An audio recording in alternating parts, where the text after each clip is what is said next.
Bonjour, je suis Pierre Campredon et j'ai participé à la rédaction du livre de capitalisation sur l'expérience de la nouvelle génération de Tinighen.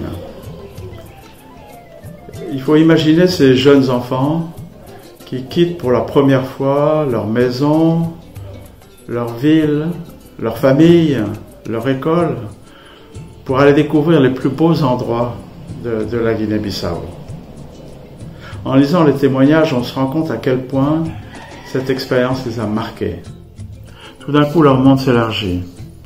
Ils s'émerveillent devant les forêts profondes, les beaux paysages, les hippopotames, tout un tas de choses qu'ils découvrent pour la première fois.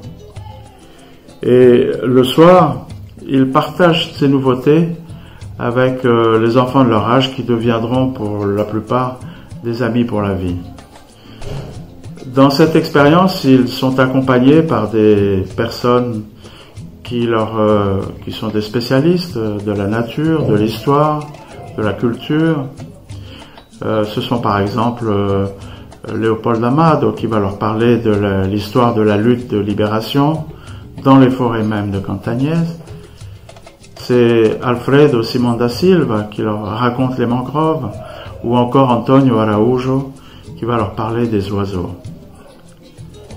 Mais ils sont accompagnés aussi par des gens qui viennent des villages et qui leur parlent de leur environnement, qui leur parlent des conditions de vie dans leur village. Ils vont ainsi apprendre à boire de l'eau en coupant une liane, à soigner une piqûre de raie. Ils vont découvrir les danses de masques Bijogo.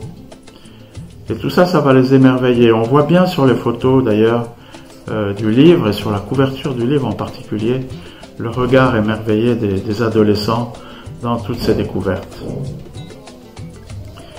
Et on comprend bien, à leur retour à Bissau, après ces visites, leur désir de poursuivre, leur désir de témoigner ce qu'ils ont vu, et leur désir de poursuivre cette expérience ensemble, tout en continuant à vivre ces liens d'amitié si forts. C'est comme ça que va naître Génération Nouvelle de Tinighen.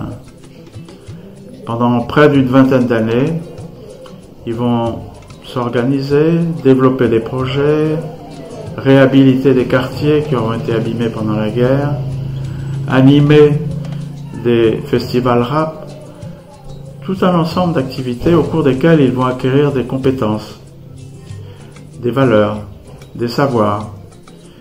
Et toute cette expérience va leur être utile tout au long de leur vie personnelle et professionnelle.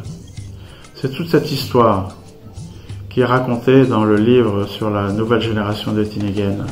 Tous ces témoignages d'une école de vie et de citoyenneté pour la conservation des patrimoines naturels et culturels de la Guinée-Bissau.